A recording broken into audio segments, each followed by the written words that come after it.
Oh god, this is gonna suck.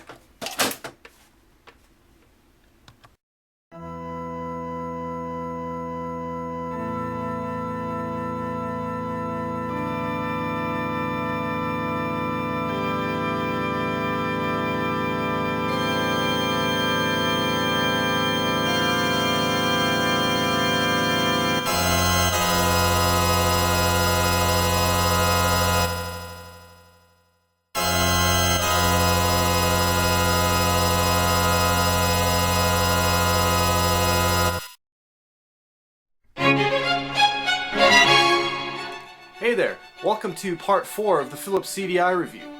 In this video, we're going to have a look at Zelda, the Wand of Gamelon. And let me tell you, this was an interesting experience. In fact, it was just like the last game we played, Link, the Faces of Evil, as you'll see. So my experience with Zelda, the Wand of Gamelon went a little something like this. I had just beaten Link, the Faces of Evil. And after that, I never wanted to play that game again. It was absolutely horrible. So horrible that it actually made me feel kind of sick inside because that game is completely disgusting. So then I pull out the case for Wand of Gamelon and look at the box art and notice that it's done in the same exact style as the box art for Link, the Faces of Evil. So then I open the CD cases and inside I observe that the two discs for the two games are also done in the same exact style. In case they look identical, except for the color and the title. And at this moment I'm like, oh my god, what am I getting myself into? And at that moment I started to feel nauseous.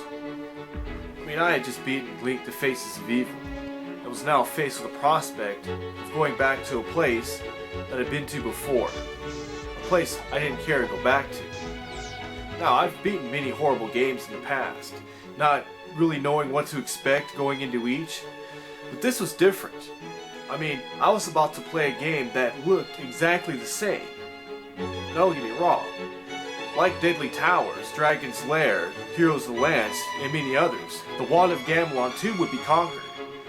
Really, the only question is, would I be able to do it and keep my sanity? But you know, part of me really wanted to turn back and run and hightail out of there and just like not even mess with this game. But I said I was going to do the 7-part series, and I am. So I held on to a glimmer of hope that maybe, just maybe, that this would be different. So I put the fucking game in, and an all too familiar scene appeared. That same generic title screen as in Link, the Faces of Evil. At this moment, my glimmer of hope began to fade. And fade even more as the next screen appeared. The menu screen appeared just like in Link, the Faces of Evil. And so I waited a brief moment, and then a cutscene began, employing the same trademark shittiness as in Link, the Faces of Evil. This time I learned you play as the princess. For some unknown reason, the king feels the need to go out and fight Ganon's forces instead of sending a real hero like Link. Well, anyway, a month passes, and so then Link is sent out to find him. A month later, Link turns up missing, he doesn't come back, and so then Zelda wakes up Impa, and squad-a-la, they're off. After this cutscene, I was then taken to a tutorial which was word for word, verbatim, from the tutorial from Link, the Faces of Evil. Use the controller to move me left or right. Use the controller to move me left or right. Move it up, and I jump or climb. Move it up to make me jump or climb. When I'm crouching, you can make me do the duck walk. When I'm crouching, I can walk like this. It's easy. Well, almost.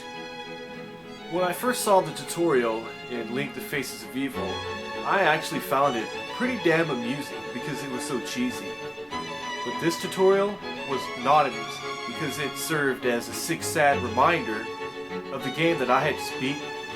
And at this moment, a horrifying realization started to set in. But I held off judgment because I wanted to play the game before I made that final call. So I started the game and selected my stage.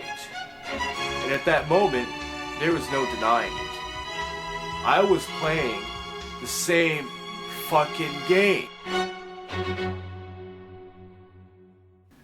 And really, it was at this moment I was like, damn, I gotta beat this shit again. I was about to play Link the Faces of Evil to the bitter end again, just under the name Zelda the Wand of Gamelon. I mean, playing those two games back to back was like eating a pile of shit and then throwing up that pile of shit and eating it again. I mean, every single problem in Link the Faces of Evil is in Zelda the Wand of Gamelon. Let's see, we've got shitty controls, check. Useless shield, check. No invincibility buffer, check. Pushover bosses, check. Bad animation, check. Cheesy voice acting, check. Shitty backgrounds, check. Shitty ending, check. I mean, this game is a complete carbon copy of Link the Faces of Evil. I mean, do I even need to say anything? It's like reviewing the same game over again. I spent like 15 minutes bashing the shit out of Link the Faces of Evil. I mean, they're twins. You know, as you'll see. That's a very apt way of putting it. Because there's plenty more to say about these two games.